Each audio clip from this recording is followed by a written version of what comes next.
Dr. Muhammad Saqib Nawaz has a PhD in environmental engineering, has over a decade of postgraduate experience in water and waste. You know how many decades I have on my age, you know?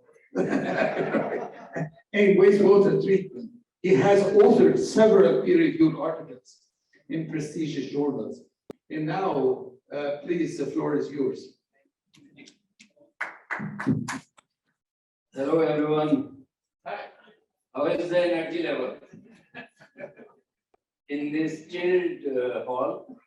Assalamu alaikum, bismillahirrahmanirrahim, everyone, and my name is Muhammad Saqib Nawaz. Originally I am from Pakistan, and currently I work at King Abdullah University of Science and Technology House, Saudi Arabia. So I will be presenting you today a very interesting topic about osmotic backwashing of FO membranes during produced water treatment. So first of all, we have to establish that we all are directly or indirectly using oil. So no one can say that we don't use oil because you are definitely using one of these products. So if we use oil, it pushes the word for oil drilling. So for oil drilling, what we do, we inject CO2 and water in the underground oil reservoirs, and it comes up with the oil as a byproduct. So this wastewater or byproduct water is called produced water, and this is one of the worst wastewater streams generated in the world. And its quantity is estimated to be 120,000 million gallons per day.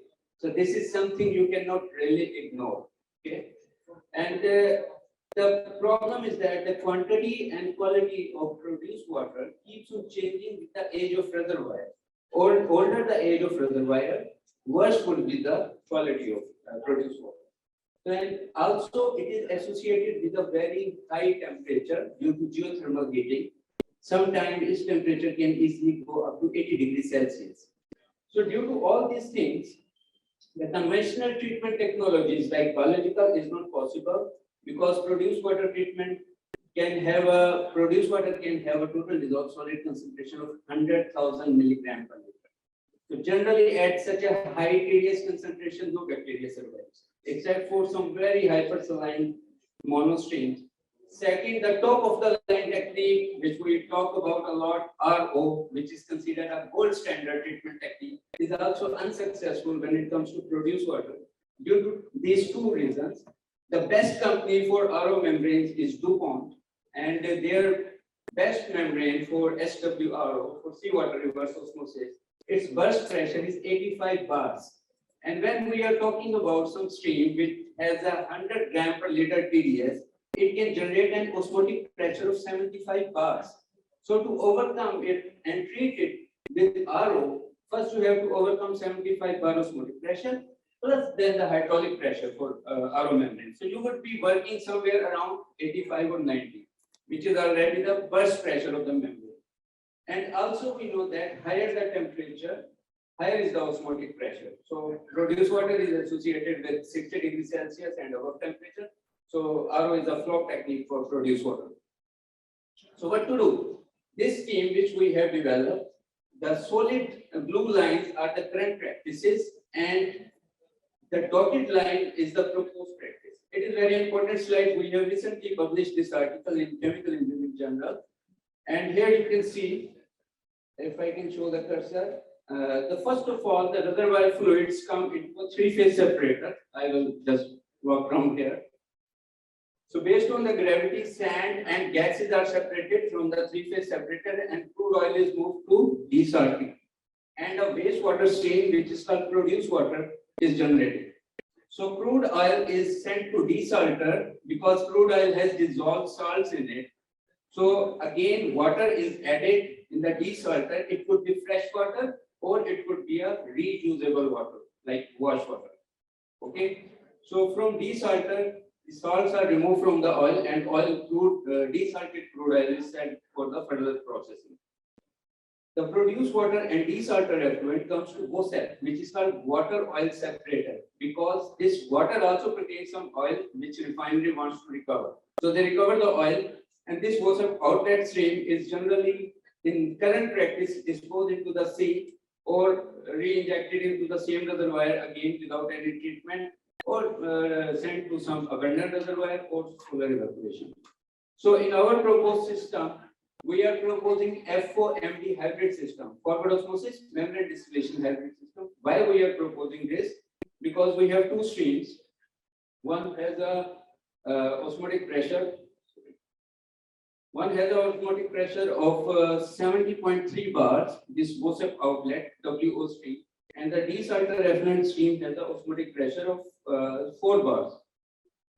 Okay, so the WOSEP outlet stream can work as a draw solution for FO, and also at the point of generation, this stream has a temperature of 62 degrees Celsius, which is enough to run the membrane distillation and generate enough vapor pressure for the vapors to cross the membrane. So by this technology, you are spending very less energy just to a bit more heat the WOSEP outlet stream, and you can recover 75% water from the desalter. 75%. What does that mean? By Royal Commission standards, they need to have evaporation ponds at the site for the desalter effluent stream. So imagine that your volume is reduced by 75%. So your requirement for evaporation ponds is reduced similarly. And also that water you can again use as a wash water for the desalter process. And also from the WOSEP outlet water, you can also recover about 70% of water. So collectively you can recover a big quantity of water. And all of you know probably that the product of MD, membrane distillation, the water is like deionized water. So it's very good in quality. So it can be used for reinjection or for any other purpose. Just to highlight on the FO membrane in this process, we highlighted that main constituents which were causing fouling and external concentration polarization on the FO membrane were calcium sulfate and calcium silicates. So to remove them, we thought to explore the osmotic backwashing, which is a unique membrane washing phenomenon just for FO process. It's not applicable on any other pressurized membrane process. So what we do in osmotic backwashing, in normal process, you can see you have a feed of, let's suppose, 0.6 molar NaCl and a dark solution of 5 molar NaCl. So during osmotic backwashing, you will replace your draw solution with DI water. So the water flux will start in the opposite direction and will dislodge all the contaminants found on the membrane surface. So it is not a well explored process, so we dig in very deep, but I will share partial results with you. This is inshallah, I think it is just like accepted in Journal of Membrane Science. So we explored the osmotic pressure just to show you. So what we did, so you can see 5 cycles. Every cycle is of 20 hours, and after that we do osmotic backwashing. Then again we run the same membrane, the same real wastewater streams, real produced water streams, and then again do backwashing, osmotic backwashing for 60 minutes only. Okay, so after running the system for 20 hours in FO, then we do 1 hour osmotic backwashing. So first observation was that ALFS mode, like actively effacing field solution, was better compared to actively effacing draw solution mode. It generated better flux recovery, above around 93% flux recovery. And fouling mechanism was initially ICP, internal concentration polarization, followed by K-enhanced concentration polarization. So silicates were easily removed. And then we optimized different osmotic backwashing protocols with the same long-term experiments with 60-minute backwashing, 30-minute backwashing, and 2 into 30-minute backwashing. Means 30-minute backwashing, but then 2 times, one after every 10 hours, with the same optimized ALFS protocol. And in the baseline experiment, where no osmotic backwashing was done, you can see the flux recovery was very low. The black lines, the black dots, they were only 64% in the 5th cycle. With osmotic backwashing, we were getting 75 to 85% flux recovery by the 5th cycle. So it shows that osmotic backwashing is a very good process, and it's not energy intensive at all, and it's also sustainable because we are using the same streams for osmotic backwashing. Talking about SRSF, so Pacific Reverse Fluid Flux. So with 30-minute osmotic backwashing, the SRSF value was very low compared to the other no osmotic backwashing or 30-minute protocol. So we selected this protocol, and we further explored another criteria, which was system efficiency in percent, which is a product of system availability in terms of time and effective recovery. So effective recovery is how much water is produced in the FO process minus the water used in the osmotic backwashing. So 30-minute osmotic backwashing is the best due to higher system availability, and it gives you a value of 96.2%. So this is probably one of the best techniques for FO membrane cleaning and very effective for produced water. So RSF constituents, reverse solute flux, we did ICP analysis, inductive decoupled plasma analysis for that, and we realized that even osmotic backwashing, if you see cycle number 1, cycle number 2, cycle number 3, so osmotic backwashing is improving or kind of reducing the reverse solute flux, which is what we want in an FO process. Membrane integrity, we did the FTIR analysis, and you can see most of the peaks stay the same except for silanol group, because silicates can form a silanol group. The FO membrane that we were using is a thin film composite polyamide coated membrane on polysulfone support layer. So, but due to osmotic backwashing, there is no change in the membrane structure. Just to give you a graphical conclusion, sorry. The osmotic backwashing 3 phases you can see here: 60-minute osmotic backwashing, 60 minutes time. So the watch is a bit bigger. And 20 to 30-minute backwashing, same size of watch, because you are doing osmotic backwashing for 60 minutes, and for 30 minutes you are using half of the time. Similarly, operational difficulty. So for 60 minutes you have operational difficulty, and then for 20 to 30 minutes, because you do osmotic backwashing 2 times, so it's more operational difficulty. And you can see that there is a difference in water flux as well with the size of the water drop. So 30-minute osmotic backwashing is definitely the best because it involves less time and operational difficulties less as well. So these are some of the references which I use in my presentation. So this is our group. I work with Professor Nuruddin Kapoor, and we work on 2 things: development of novel technologies and exchange of existing technologies. And this is our research group, and I'm very thankful to all the organizers, attendees, the presenters, and the worthy guests and hosts. Thank you so much. So, since it is the last presentation, we have room for questions. Yeah, just if you are not hungry, so far there was questions. Okay, one from the same continent. Peaceful labor. Yeah, no, not peaceful. Enemy country. You know, very interesting job.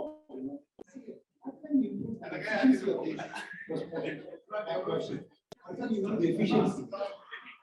We measure with flux. Again, we use the same membrane. Like we use same membrane for 20 hours, did osmotic backwashing.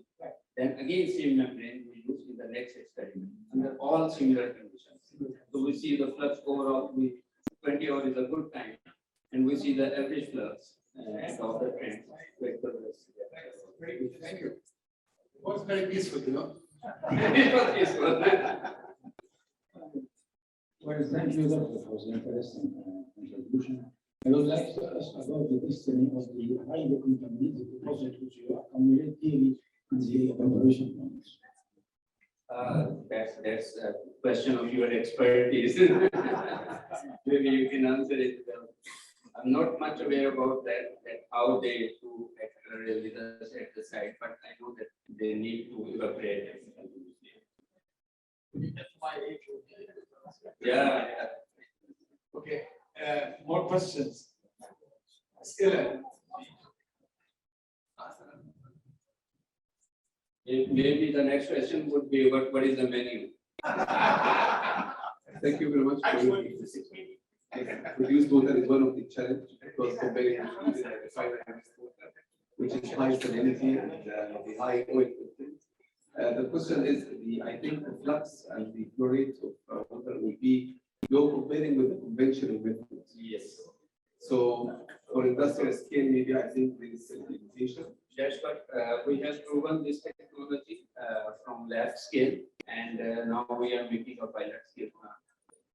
This is actually an Saudi Aramco funded project, and we have worked on their own real streams. So next plan is that at lab scale it is well proven at different sizes of membrane using cascade mode and in series and parallel. Now we are going to inshallah design a pilot run. What about the challenge of fouling? Because I think we have highlighted main 1-2 things which need pre-treatment. yeah, Because we are running an FOMD system. So for MD, oil and grease is a big issue because this produced water streams can go up to 70 or 80 milligrams per liter oil and grease content, even after pre-treatments. So if it is like a thicker oil, then it's fine, but it generally comes as emulsified oil, which never goes away. So, and also one other thing which we highlighted, which is a problem for FOMD, both processes, that is volatile fatty acids. They are crossing both the membranes. They cross MD membrane because they are volatile, they convert into vapor and they cross. As well as they are crossing the FO membrane, on which we are taking more that how they cross the FO membrane. Because FO membranes are hydrophilic, so ideally they should stop them.